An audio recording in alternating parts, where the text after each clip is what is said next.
नमस्कार दोस्तों, स्वागत है आपका आपके अपने YouTube channel student of stock market में। दोस्तों, कल हमने आपके साथ एक वीडियो अपलोड किया था जिसमें हमने आपको बताया था कि हम स्टॉक मार्केट में बेसिक से लेके एडवांस तक का एक सीरीज बनाने वाले हैं।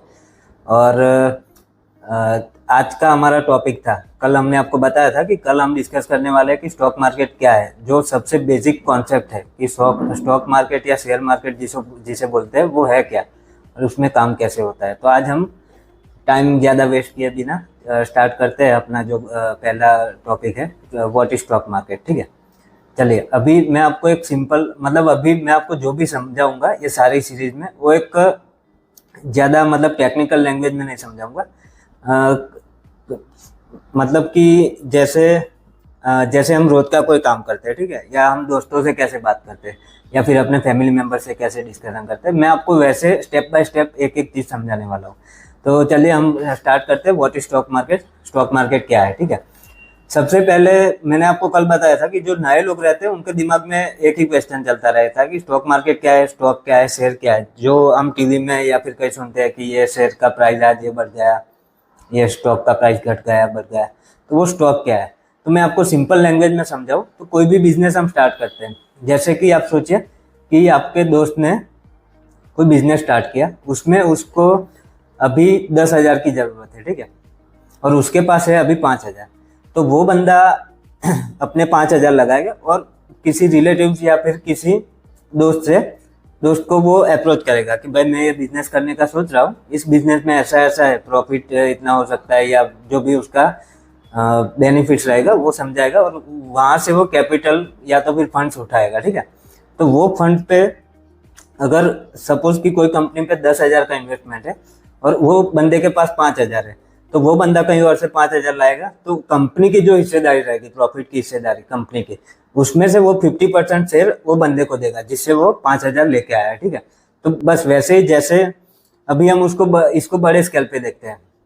तो कोई कंपनी रहती है, अगर कोई कंपनी की शुरुआत होती है, फिर वो धीरे धीरे करके ग्रो होती है। ठीक है, तो जैसे जैसे किसी भी चीज को अगर आपको हाई स्केल पे ले जाना है, अच्छे स्केल पे ले जाना है, कोई भी बिजनेस हो या फिर किसी भी चीज को, तो उसके लिए आपको ज्यादा कैपिटल की जरूरत पड़ती है। तो वो कंपनी अपने कंपनी के जो वैल्यूएशन रहती है, सपोज मैं आपको और एक एग्जांपल देके समझाता हूँ। दोस्तों, अगर 1 करोड़ की कंपनी है, उस ऑनर को अगर 50 लाख के इन्वेस्टमेंट की जरूरत रहती है, तो वो क्या करेगा, कंपनी के 5 लाख शेयर पर शेयर के 10 रुपए के हिसाब से वो पब्लिक को अलॉट करेगा और उसमें से जो फंड आएगा उसमें से वो अपना बिजनेस करेगा। ठीक है, तो सिंपल लैंग्वेज में आपको आइडिया लग गया होगा कि कोई भी कंपनी के जो शेयर्स रहते हैं, हिस्सेदारी, आप समझिए, हिंदी में आपको समझाओ तो हिस्सेदारी, कि 1 करोड़ की कंपनी है, आपके पास उसके 10 शेयर है, तो उसका जो वैल्यूएशन है, 1 करोड़ का वैल्यूएशन है, तो 10 शेयर के हिसाब से जो भी अमाउंट रहेगा, वो छोटा सा अमाउंट पे करके आप उस कंपनी के उतने शेयर बाय कर सकते हैं। ठीक है, अभी स्टॉक का जब स्टॉक एक्सचेंज में अलॉटमेंट होता है उसके बाद हम स्टॉक बाय या सेल कर सकते हैं। ठीक है, अभी आपके दिमाग में आएगा कि वो सब ठीक है, स्टॉक बाय सेल कर सकते हैं,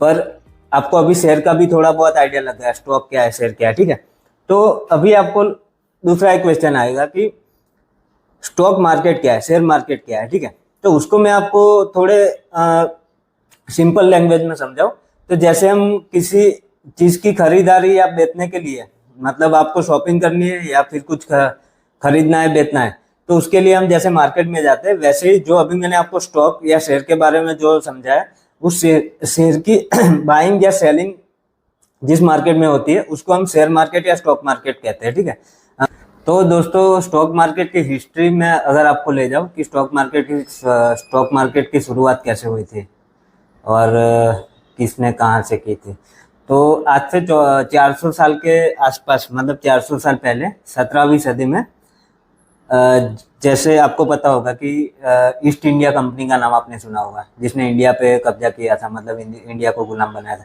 तो जो ब्रिटिश कंपनी थी, वहां पे वो लोग क्या करते थे, शिप के माध्यम से, समुद्र के माध्यम से, शिप के थ्रू, शिप रहती है जहाज, जो उसके थ्रू समुद्र के माध्यम से वो एक कंट्री से दूसरी कंट्री ट्रैवल करते थे, वहां से कुछ खजाना या फिर जो भी मसाला वगैरह रहता है उसका ट्रेड करके वो फिर वापस आती थी, उनको उसमें से प्रॉफिट या फिर लॉस होता था। ठीक है, तो वो मतलब काफी किलोमीटर्स दूर का सफर रहता था और उसमें काफी पैसे भी खर्च होते थे। तो उस टाइम पे गवर्नमेंट के पास या फिर किसी एक सिंगल पर्सन के पास उतने पैसे नहीं होते थे कि वो अकेला बंदा इतना बड़ा बिजनेस संभाल सके, ठीक है, इतनी बड़ी कंपनी संभाल सके। तो वो लोगों ने मतलब क्या किया फिर, जैसे जैसे कि कोई भी शिप जाने वाला है तो उसके रिगार्डिंग पूरे जो पब्लिक रहती है उसमें वो ऑक्शन होता था कि जैसे अभी ये शिप यहाँ पे जाने वाली है, यहाँ से आएगी तो इतना पैसा या खजाना लेके आ सकती है इतना प्रॉफिट करके। तो वहाँ की जो लोकल पब्लिक थी उन्होंने अपने पास जो भी फंड था वो फंड उसमें लगाया, ठीक है। और उसमें से फिर उन्होंने, वो शिप जाती थी आती थी, जो प्रॉफिट होता था वो पब्लिक में फिर जिसने जितना पैसा लगाया उसके हिसाब से वो लोग बांट देते थे। तो दोनों का काम हो जाता था कि वो टाइम पे शिप या फिर जो भी कंपनी थी उनको ट्रैवलिंग का या फिर जो भी खर्चा होता था उसके लिए जो फंडिंग की जरूरत रहती थी वो पब्लिक के थोड़े थोड़े पैसों से मिलके हो जाती थी। और जो पब्लिक थी उनको अपने पैसे लगा के उनके इन्वेस्टमेंट के ऊपर कुछ ना कुछ रिटर्न मिल जाता था, ठीक है।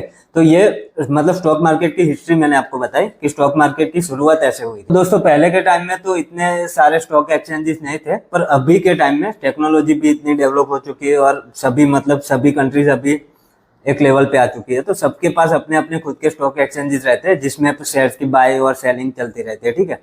अभी हमारे इंडिया की बात करें तो इंडिया में अभी दो मेजर स्टॉक एक्सचेंजेस है, एनएससी और बीएससी। एनएससी मतलब नेशनल स्टॉक एक्सचेंज, उसका फुल फॉर्म है, और बीएससी मतलब बॉम्बे स्टॉक एक्सचेंज। आपने सुना होगा निफ्टी 50, तो निफ्टी 50 है वो एनएससी का इंडेक्स है, और सेंसेक्स है वो बीएससी का इंडेक्स है। ये थोड़ा अभी हम मतलब आगे के स्टेप में जा रहे हैं तो उसके बारे में अगले वीडियो में डिस्कशन करेंगे। अभी फिलहाल आप ये समझ लीजिए कि इंडिया में जो स्टॉक एक्सचेंजेस है मेजर, उसमें जिसमें ज्यादातर ट्रेड होते रहते हैं वो है एनएससी और बीएससी, ठीक है। एनएससी में अभी तकरीबन 2200 के आसपास कंपनियां रजिस्टर्ड है, 2200, और बीएससी में 5200 के आसपास कंपनियां रजिस्टर्ड है, ठीक है।